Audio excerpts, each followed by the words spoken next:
அஸ்ஸலாமு அலைக்கும் வரஹ்மத்துல்லாஹி வபரகாத்துஹு. நபி ஸல்லல்லாஹு அலைஹி வஸல்லம் அவர்களின் துணைவியார் ஜுவைரியா ரலியல்லாஹு அன்ஹா அவர்கள் கூறியதாவது, நபி ஸல்லல்லாஹு அலைஹி வஸல்லம் அவர்கள் சுபுஹ் தொழுகைக்கு பின் அதிகாலையில் என்னிடமிருந்து புறப்பட்டுச் சென்றார்கள். அப்போது நான் எனது தொழுமிடத்திலேயே அமர்ந்திருந்தேன். பிறகு அவர்கள் முற்பகல் தொழுகை லுகா தொழுதுவிட்டு வந்தார்கள். அப்போது நான் அதே இடத்தில் அமர்ந்திருந்தேன்.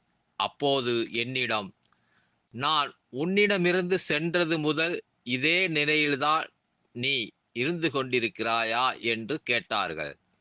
நான் ஆம் என்றேன். நபி ஸல்லல்லாஹு அலைஹி வஸல்லம் அவர்கள், நான் உன்னிடமிருந்து சென்றதற்கு பிறகு 4 துதிச் சொற்களை 3 முறை சொன்னேன். அவற்றை இன்றைக்கெல்லாம் நீ சொன்னவற்றுடன் மதிப்பிட்டால், நீ சொன்னவற்றை அவை மிகைத்துவிடும். அவை சுபஹானல்லாஹி வபிஹம்திஹி அதத கல்கிஹி வரிலா நஃப்ஸிஹி வசினத்த அர்ஷிஹி வ மிதாத கலிமாத்திஹி ஆகியவையாகும் என்றார்கள்.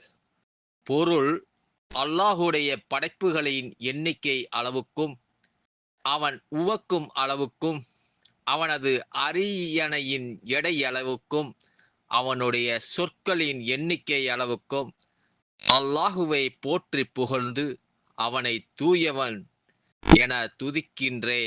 இதை இப்னு அப்பாஸ் ரலியல்லாஹு அவர்கள் அறிவிக்கிறார்கள். இந்த ஹதீஸ் 3 அறிவிப்பாளர் தொடரில் வந்துள்ளது.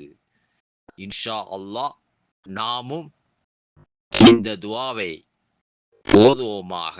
அஸ்ஸலாமு அலைக்கும் வரஹ்மத்துல்லாஹி வபரகாத்துஹு.